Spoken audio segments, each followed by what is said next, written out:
Good morning, students. This is Abhishek Tripathi, your chemistry teacher. Students, today's session is about NCERT solution of class 10th chemical reaction and equation. Let's start. In text exercise first. Question number first is, why should a magnesium ribbon be cleaned before burning in air? Magnesium ribbon. Do you know about magnesium? Magnesium is a metal. Its atomic number is 12. It is a reactive metal. Magnesium जो है एक reactive metal है. तो यहाँ question है कि magnesium ribbon को अगर हम बर्न करते हैं तो उसे क्लीन क्यों करना पड़ता है. तो वहाँ कारण क्या है कि देखिए, जो भी आपके रिएक्टिव मेटल्स होते हैं उन्हें स्टोर करना काफ़ी डिफ़िकल्ट होता है. तो मैग्नीशियम भी एक रिएक्टिव मेटल है, तो इसे स्टोर करने के लिए हम लोग इस पर एक ऑक्सीजन की लेयर लगा देते हैं, जिससे कि मैग्नीशियम ऑक्साइड का फॉर्मेशन हो जाता है इसके सरफेस पे, और तब इसे हम स्टोर कर सकते हैं. यानी तब हम इसे नेचर में फ्रीज रख सकते हैं. अदरवाइज अगर ये नेचर में रहेगा तो ये एटमॉस्फेयर के मॉइस्चर के साथ या फिर कह सकते हैं और भी गैसेस के साथ ये बहुत तेज़ी से रिएक्ट कर सकता है.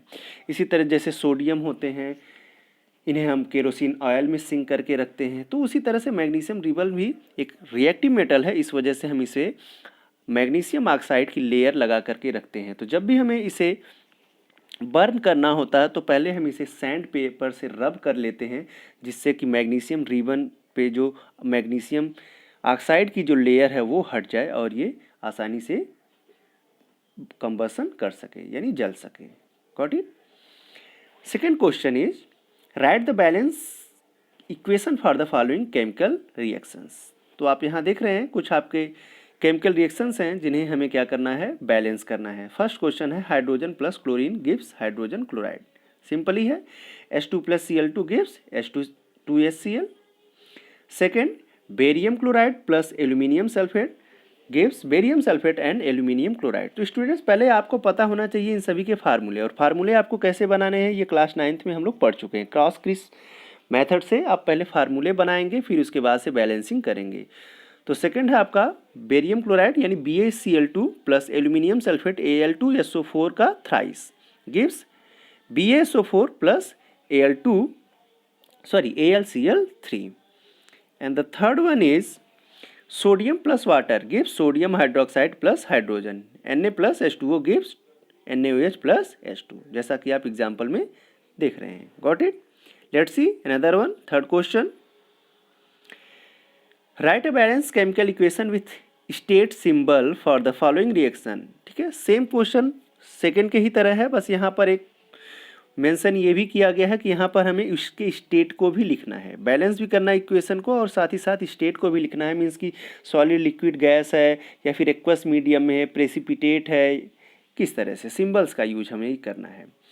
तो फर्स्ट है आपका solutions of barium chloride and sodium sulphate in water react to give insoluble barium sulphate and the solution of sodium chloride. ठीक है, BaCl2 plus Na2SO4 gives BaSO4 plus 2NaCl. ठीक है, तो यहाँ पे BaCl2 कहा है, बेरियम क्लोराइड सोल्यूशन है. सोल्यूशन जब भी रहेगा तो वो AQ लिखा जाता है एक्वस मीडियम में, और सोडियम सल्फेट का भी सोल्यूशन ही है.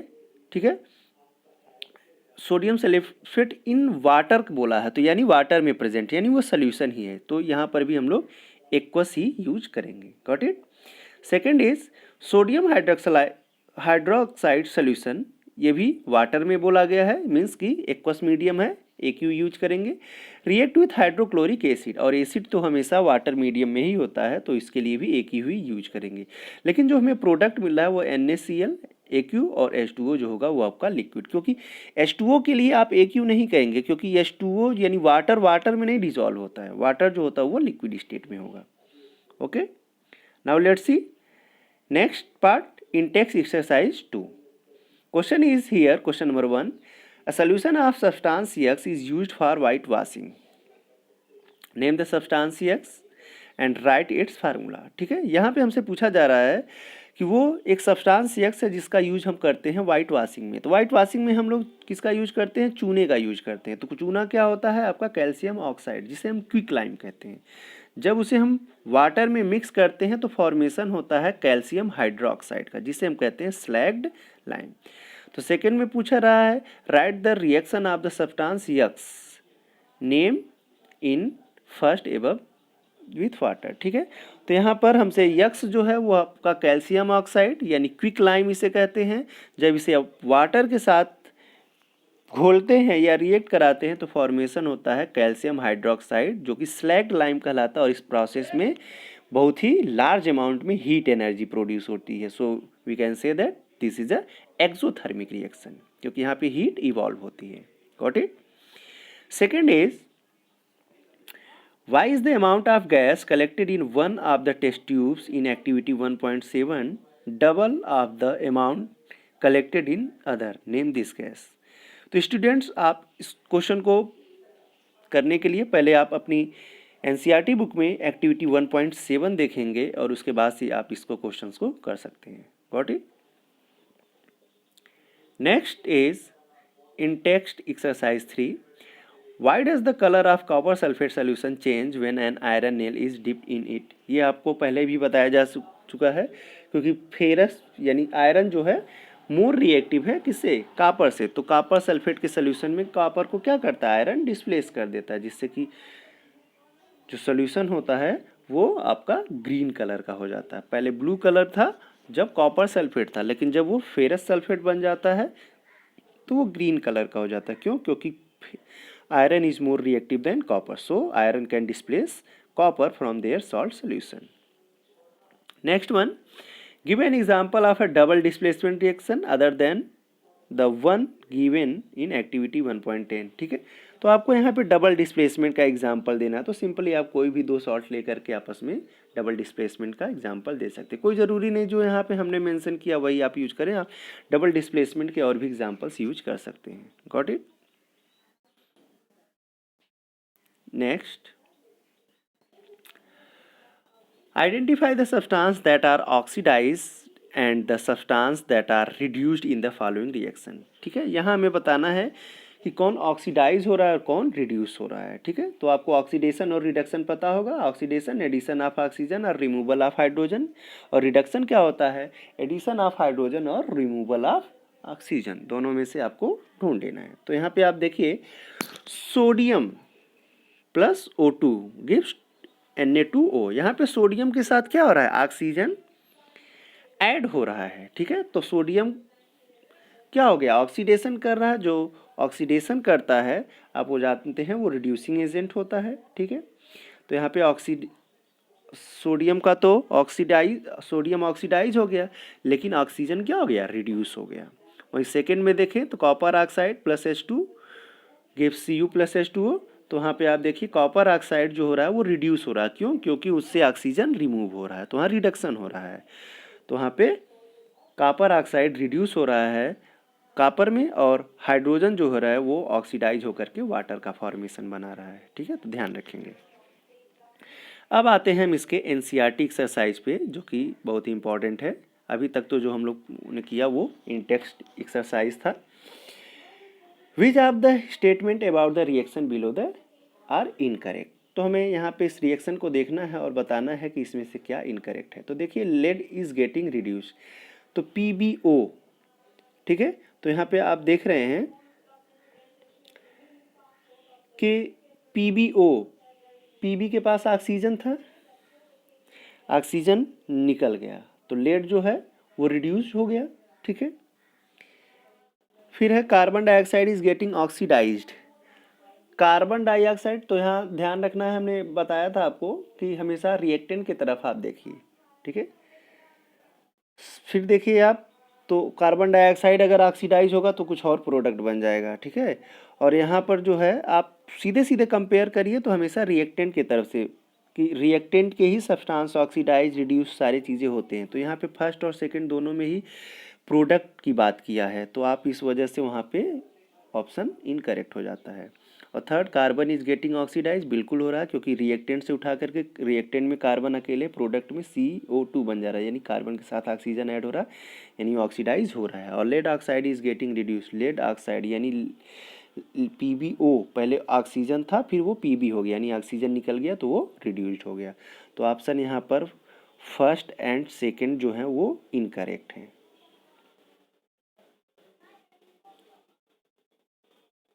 Sorry,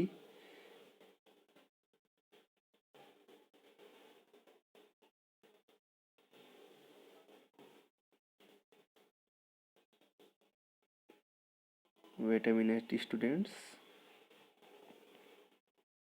question number second, Fe2O यानी ferric oxide plus aluminium gives aluminium oxide plus Fe। ठीक है, तो यहाँ पे किस तरह का रिएक्शन हो रहा है, तो आप सिंपली देख रहे हैं कि यहाँ पर आपको किस तरह का डिस्प्लेसमेंट हो रहा है। एल्यूमिनियम जो है वो आयरन को डिस्प्लेस कर रहा है। Got it. थर्ड देखिए, तो यहाँ पे what happens when dilute hydrochloric acid is added to iron filings, tick the correct answer. तो यहाँ पे देखिए आयरन फिलिंग्स डाले जा रहे हैं किसमें, हाइड्रोक्लोरिक एसिड में। तो यहाँ पे का जो आयरन होता है वो हाइड्रोजन से मोर रिएक्टिव होता है, तो यह Cl से Fe क्या करेगा, उसे डिस्प्लेस कर देगा हाइड्रोजन गैस के फॉर्म में। तो यहाँ पर भी डिस्प्लेसमेंट रिएक्शन हो रहा है। What is the balance chemical equation, why should chemical equation भी बैलेंस। तो केमिकल इक्वेशन बैलेंस क्या होता है और ये क्यों ज़रूरी है, इसके बारे में हमने पहले भी बताया है आपको एक्सप्लेनेशन पार्ट में, कि यहाँ पे law of conservation of mass जो है, जो एंटोनियो लेवासिए ने बताया है, उसी को हमें प्रूफ करने के लिए हमें इक्वेशन को बैलेंस करने की नीड होती है। और उसके लिए हम क्या करते हैं कि जो रिएक्टेंट साइड के जो भी एटम्स हैं उतने ही एटम्स प्रोडक्ट साइड में भी होने चाहिए, बोथ साइड जो होने चाहिए इक्वल होने चाहिए। Fifth question, translate the following statement into chemical reaction equation and then balance them. तो पहले यहाँ पर देखिए आपको वर्ड इक्वेशन दिए गए हैं, ठीक है, लैंग्वेज में दिया गया है, और उसे हमें ट्रांसलेट करके इक्वेशन बना लेना है सिंबल्स इक्वेशन में। तो यहाँ पे आपका है first, hydrogen gas combine with nitrogen to form ammonia, तो H2 + N2 gives NH3, balance कर लेंगे। बैलेंस में हमेशा heat and trial method use करेंगे, और आपको पता है heat and trial method use करते समय हमेशा लास्ट में हाइड्रोजन ऑक्सीजन को बैलेंस करेंगे, और बाकी जो भी एलिमेंट्स रहेंगे पहले उन्हें प्रियोरिटी देंगे, और हमेशा मल्टीप्लाई करेंगे, कभी भी कुछ एडिशन नहीं करेंगे। और मल्टीप्लाई जो भी करेंगे वो हमेशा उस पर्टिकुलर मॉलिक्यूल के पहले किया जाता है, और उसका मल्टीप्लाई पूरे मॉलिक्यूल के सभी एटम्स में होता है। नेक्स्ट है आपका hydrogen sulphide gas burns in air to give water and sulphur dioxide. तो H2S + O2 एयर, यानी जब भी बर्निंग की बात आए और कहे एयर, तो एयर मतलब वहाँ पे ऑक्सीजन, क्योंकि ऑक्सीजन के ही प्रेजेंस में सभी चीज़ें बर्न होती हैं। Without oxygen we can't burn any substance. Got it. तो यहाँ पे हाइड्रोजन सल्फाइड बर्न हो रहा है O2 के साथ, तो बना रहा है वाटर और सल्फर डाइऑक्साइड, बैलेंस आप कर लेंगे। नेक्स्ट है आपका बेरियम क्लोराइड रिएक्ट कर रहा है एल्यूमिनियम सल्फेट के साथ, तो फॉर्मेशन हो रहा है एल्यूमिनियम क्लोराइड और बेरियम सल्फेट का। लास्ट है आपका कि पोटेशियम रिएक्ट करेगा वाटर के साथ, तो फॉर्मेशन होगा किसका, KOH। क्यों, क्योंकि यहाँ पे potassium is more reactive than hydrogen, so potassium can displace hydrogen from water. Got it. 6, balance the following chemical equation, बहुत ही ईजी है। HNO3 + Ca, आप आसानी से कर सकते हैं, इसको आप लोग खुद से कर लीजिएगा इसको। Right the balance chemical equation for the following reaction, same question है, यहाँ पर भी आपको वर्ड इक्वेशन दिए गए हैं, इसको कन्वर्ट करना है आपको सिंबल इक्वेशन में। Calcium hydroxide CaOH2 + CO2 gives CaCO3 + H2O। देखिए यहाँ पे आप इसमें ज़्यादातर रिएक्शंस ऐसे आपको मिलेंगे कि आप जब वर्ड इक्वेशन को सिंबल इक्वेशन में लिखेंगे, आपको मैक्सिमम रिएक्शन जो होंगे वो खुद ब खुद ही बैलेंस नज़र आएंगे। तो क्लास 10th में बहुत ही इजी रिएक्शंस दिए गए हैं, आपको ज़्यादा परेशान होने की ज़रूरत नहीं है। 8th देखिए, तो सेम थिंग यहाँ पर भी वही है, आप इसको बैलेंस भी कर सकते हैं, और साथ ही साथ बताना है हमें कि ये किस टाइप के रिएक्शन है। तो आपको पता है कि आपको कैसे आइडेंटिफाई करना है। फर्स्ट में आप देखिए दोनों सॉल्ट हैं, पोजीशन का इंटरचेंज हो रहा है, तो डबल डिस्प्लेसमेंट हो गया। सेकेंड में आप देख रहे हैं कि रिएक्टेंट में केवल सिंगल सब्सटेंस है, प्रोडक्ट में मोर देन वन सब्सटेंस है, तो वहाँ पे डिकम्पोजिशन हो गया। थर्ड में आप देख रहे हैं रिएक्टेंट में आपके 1-2 सब्सटेंस हैं, और आपका प्रोडक्ट में सिंगल है, तो कम्बिनेशन हो गया। और फोर्थ आप देख रहे हैं तो यहाँ पे डिस्प्लेसमेंट हो रहा है, क्योंकि एक मोर रिएक्टिव मेटल जो है अपने से लेस रिएक्टिव को उसके सोल्यूशन से डिस्प्लेस कर रहा है। 9 देखिए, what does 1 mean by exothermic and endothermic reaction, give example. तो एंडोथर्मिक क्या होता है, जिसमें हीट या लाइट की नीड होती है, और एक्सोथर्मिक जिसमें हीट या लाइट इवॉल्व होता है। तो आपको बताया गया है एक्सप्लेनेशन पार्ट में, इसको आप देख लीजिए।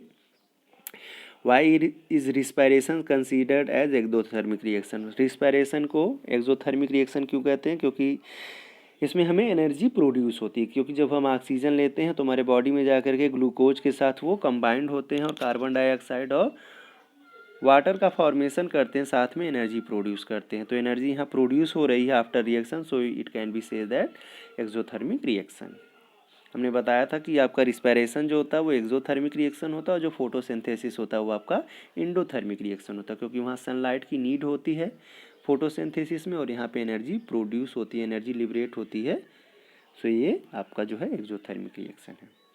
Y are decomposition reactions called the opposite of combination reaction, write the equation for these reaction. तो आप जानते हैं डिकम्पोजिशन में क्या होते हैं, रिएक्टेंट में आपका सिंगल होता है, जबकि कम्बिनेशन में देखते हैं तो प्रोडक्ट सिंगल होता है, एक दूसरे के अपोजिट होते हैं। इसमें two or more substance combined together then form a single substance is called combination reaction. दो या दो से अधिक सब्सटेंस आपस में कंबाइंड होकर के सिंगल प्रोडक्ट का फॉर्मेशन करते हैं तो उसे हम कम्बिनेशन कहते हैं।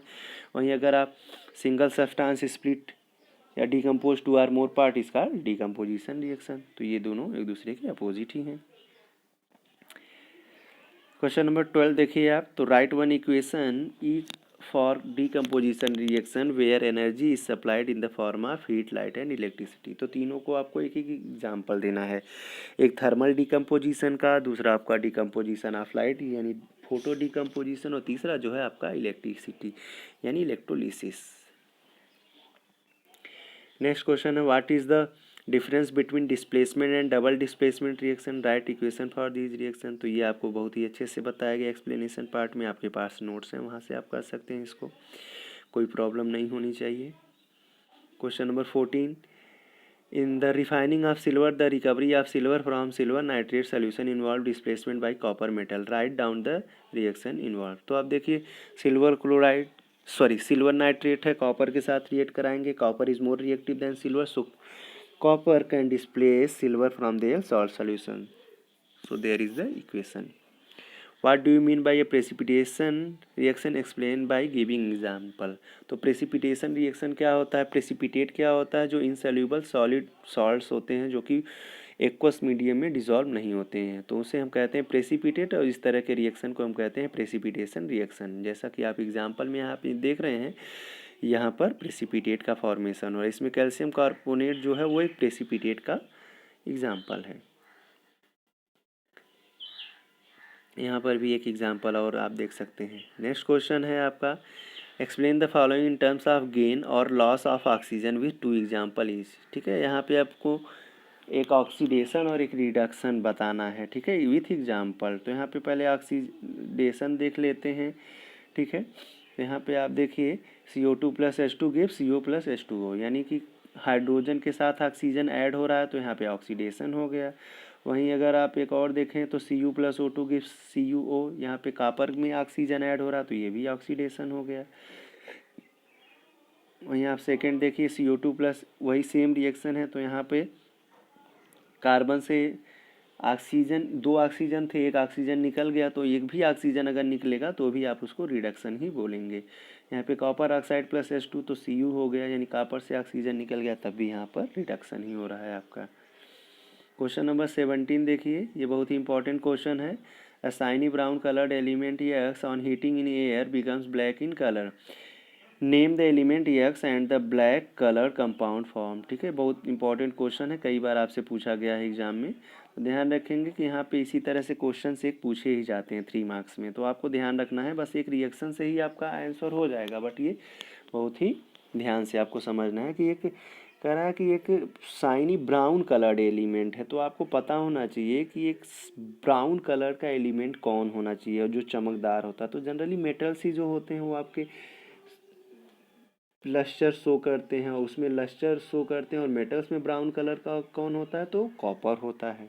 तो आप कॉपर यहाँ से आइडेंटिफाई कर लेंगे। कॉपर को जब हीट करते हैं तो वो ब्लैक इन कलर में कन्वर्ट हो जाता है, क्यों, क्योंकि उसके साथ ऑक्सीजन ऐड हो जाता है। Got it. Why do we apply paint on iron articles? आपको पता है for the prevention of rusting. Paint होता है तो उसके कांटेक्ट में वाटर, मॉइस्चर और ऑक्सीजन नहीं आ पाते, जिससे कि रस्टिंग नहीं हो पाता है। नेक्स्ट है आपका सॉरी हाँ, oil and fat containing food items are flushed with nitrogen. क्यों फ्लश?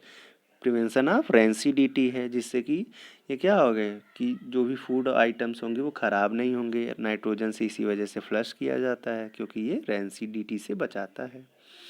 कोरोजन और रेंसिडिटी क्या होते हैं? क्वेश्चन नंबर 20 देखिए। तो कोरोजन क्या होता है? Corrosion is defined as a process where materials, usually metals, destroyed as a result of chemical reaction with air moisture chemicals. ठीक है, तो जो रस्टिंग ही है वही एक तरह का क्या है, कोरोजन है। तो कोरोजन जो है किसी भी मेटल्स में हो सकता है, लेकिन जब पर्टिकुलर रस्टिंग की बात करते हैं तो वो आयरन के लिए होता है। और रेंसिडिटी क्या होता है? रेंसिडिटी जो होता है वो फूड को क्या कर देता है, स्पॉइल्ड कर देता है, जिसमें से बैड स्मेलिंग कंपाउंड का फॉर्मेशन हो जाता है, और इसमें टेस्ट जो होता है वो बहुत ही ख़राब हो जाता है उस पर्टिकुलर फूड का। और बताना कैसे है? तो हम इसको एयर टाइट कंटेनर्स में रख सकते हैं, रेफ्रिजरेटर्स में रख सकते हैं, एंटीऑक्सीडेंट्स मिला सकते हैं, साथ ही साथ हम लोग नाइट्रोजन को भी मिला सकते हैं। Okay students, thank you. I hope सारी चीज़ें आपको समझ में आ गई होंगी। इसको आप अपने नोटबुक में राइट डाउन कर लेंगे। Thank you, have a nice day students.